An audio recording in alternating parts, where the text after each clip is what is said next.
What's up, my friends? My name is Greg Town with eXp Realty. I am your friend in the real estate business. I love creating these videos, sharing the local area, the hot spots, the fun places to go to.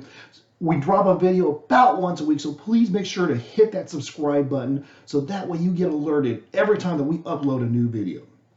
So I get asked all the time, did I miss the boat on being able to buy a home in 2021? Have I missed my opportunity to be a homeowner in Tacoma, Washington in 2021? Okay, for those of you that are watching this video, as soon as I have released it because you subscribed, you're sitting there going, it's not even Christmas of 2020. Maybe 2020 was that horrible, horrible dream. Maybe 2020 never truly happened. Actually, I just released this video out a little bit early, right at the tail end of 2020. So, Merry Christmas, and hey, let's talk about buying a home in 2021 in Tacoma, Washington. So, between the housing shortage, which basically means that we have more listings, or correction, we have more buyers than we have listings. We have more demand for people looking for homes than we have sellers that are out there trying to sell their homes. And along with the interest rates being really, really low at the time of this recording, somewhere in the 2% range, has created a housing demand. Now, everything that I'm seeing as we're moving forward into 2021 is I'm anticipating that we're going to see the same things. Which basically means, depending on your price point, is we're probably going to still see a lot of bidding wars. We're still going to see a lot of multi-offer situations. We're still going to see a lot of demand on good quality homes and good quality listings. Now, so far this year, I've been able to do a really good job of helping my buyers get the very first home that they wanted. So that, get their number one pick, their first choice home. We've accomplished a lot of making sure to make that happen. There's been a few strategies that we have utilized. I'll give you a little behind the scenes look on how we've helped accomplish that. So first and foremost is let's talk about the lending process. Now, most people talk about want to get pre-qualified. Well, there's a big difference between pre-qualified and pre-approved. See, what a pre-qualification means is I've jumped online, I've jumped onto lendingtree.com or whatever whatever website you want to. I've inputted my numbers, I put my stuff in, and it, basically the computer program kicks back out and says, well, if everything that you told me is correct, here's what you can go shopping for. Here's what you can afford. What one of our preferred lenders are going to do is they're going to dive deeper into that process, and they're going to actually do what's called a pre-qualification.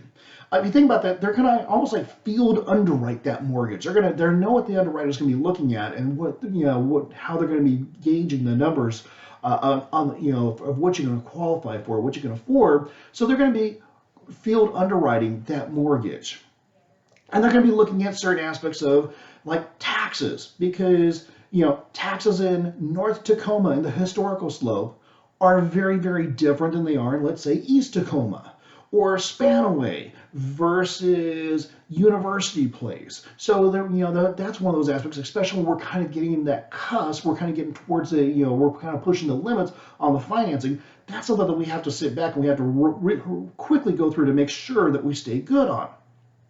Another aspect we need to look into is what's the HOA dues? Now, if we're looking at a condo with HOA dues of like $300, $400, $500 a month, that's significantly different than a planned unit development, which is called home with homeowner association, that their HOA dues may be, I don't know, $20 a month. And so all that kind of falls into that qualification. So making sure that you're truly, truly approved. That's one of the most important reasons of working with one of our preferred lenders. Now, I can tell you when I'm on the other side of the equation, I'm representing the seller, I reach out to the lender. When we get offers in, I reach out to lenders. I ask them about, hey, have you verified all the buyer's information? What can you tell me about them?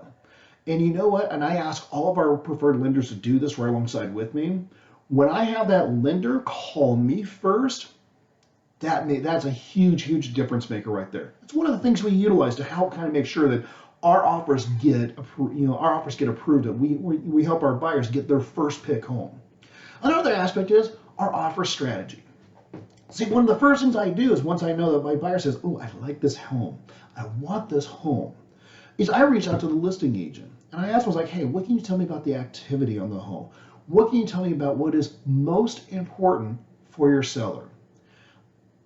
Ironically, price may or may not always be the most important thing to the seller. So, and I look at, like, if I can position our offer to meet the needs of what the seller is looking for, what's most important for them, we're normally going to get that first pick. We're normally going to be that seller's first pick of who they want to sell that home to.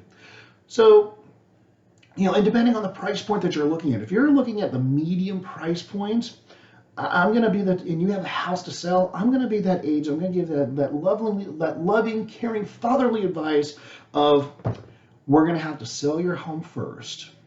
And, you're going to deal with kind of a little bit of transitional housing so that you can purchase a home, because being a contingent buyer in a certain price point really works against you. Now, if you're in a higher price bracket, and, and it varies from area to area, but sometimes that aspect is, especially if you're a move up home or something of that aspect, we're seeing more contingent offers in that arena. Then that aspect of, we can make it that contingent offer to where you don't have, you can sell your house and not have to worry about interim, housing and then purchase into your new home. But we're going to work on making sure you're the cleanest offer possible. We're going to talk to you about items like closing costs.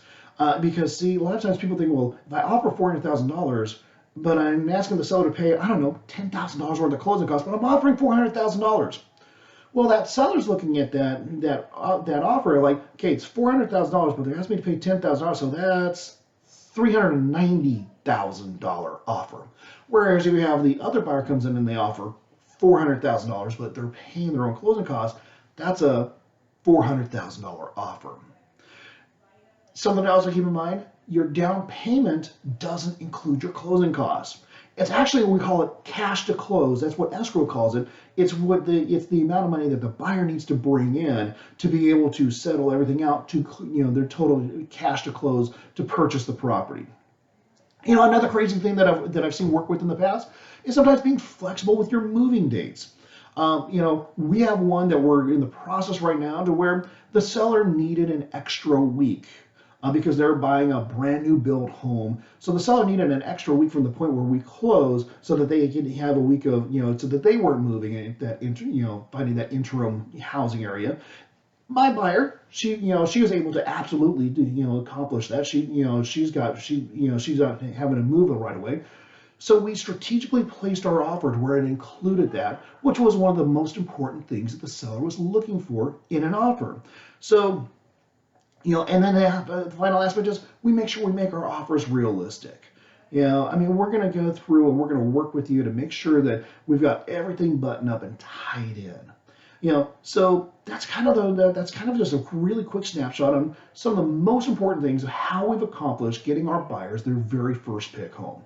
Once again, working with one of our preferred lenders that's going to reach out to that listing agent right alongside with me to introduce themselves and say, hey, we've already reviewed all the documentation. These people are golden. They're great. They're a great borrower, and it's going to be a smooth transition. It's going to be a smooth transaction to get us to close.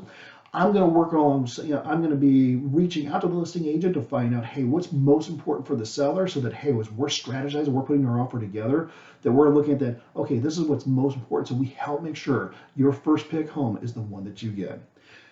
Outside of making videos and sharing some of the great areas and talking about the Tacoma real estate market, nothing makes me even more happier than helping people like you find a home. So if you're looking to buy or sell in the Tacoma or Pierce County or the Puget Sound region, I'm the real estate agent that I pick up my phone, I answer my text, I answer emails. So please give me a call. Direct number is 253-380-0523. Call me, text me, email me. Send me a carrier pigeon. I look forward to chatting with you and helping you accomplish your real estate goals for 2021. Make it a great day.